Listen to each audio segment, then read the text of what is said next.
Well, Danny, one of the things that we tend to find a lot of problems with, we've already looked at protecting people with passive movements and mobility. We've looked at some active strategies for making muscles turn on. But the other third component that's really huge in back problems is poor movement patterns. That's right.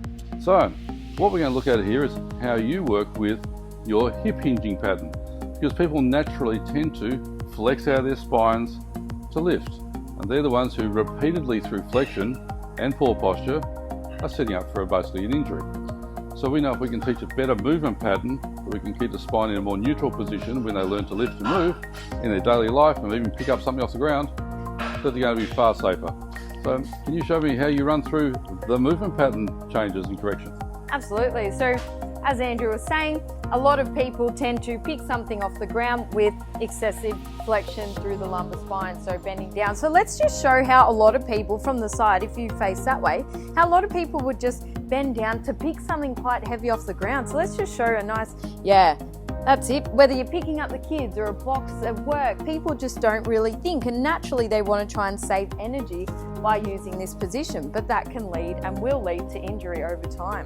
So let's start with the first mobility and movement pattern exercise here.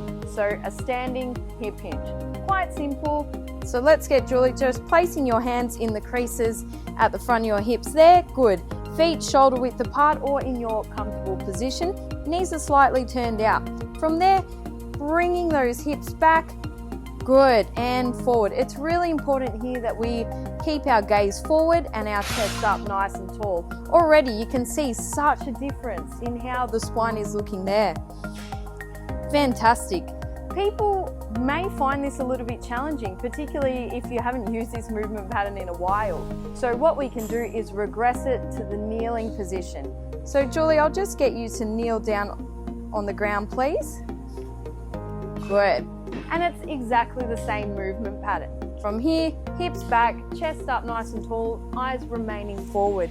Really driving back and pushing the hips forward, squeezing the glutes there. Good. So on a daily basis, we want to be completing this multiple times a day, 10 reps or plus, 2 to 3 times a day. Let's add a little bit of weight now that Julie's nailed this movement pattern. So I'll get you to stand up. Thank you. And we will use this kettlebell here and perform a kettlebell deadlift. Again, in Julie's comfortable position, ensuring that her knees are tracking in line with her toes. So from here, really pushing the knees wide and simply replicating the same movement pattern here. Chest is up tall, eyes are forward, and the hips are hinging back while bringing the knees out. Sometimes if we stand a little bit too wide, the knees will start to cave in. So let's just get you to bring the feet a touch closer in. Good, and really ensuring that we're using the full potential of the glutes by bringing the knees out. This protects the lower back beautifully. And from here, we have another progression that we want to demonstrate today, the kettlebell swing. Now, this is really important to just simply mimic the exact movement patterns here. We don't turn it into a squat. We don't start lifting with the arms. We've seen a lot of kettlebell variations over time, but this is the way to do it safely and most optimally. So let's use a little bit of momentum with that kettlebell to bring it back, and simply using your hips to help create that momentum of the kettlebell rather than lifting with the arms.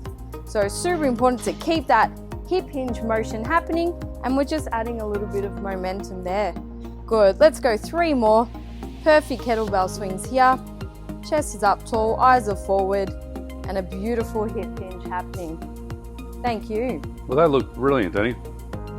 What you saw there was how Danny was able to progress a person simply within a short period of time into how to learn a standing hip hinge, how to initiate movement forward by pushing the hips backwards.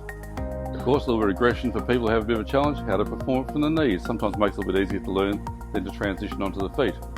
Then these patterns are simply the ones we use to lift things through the daily life. Pick something off the ground, drive the hips backwards. Kettlebells are great for this sort of exercise practice.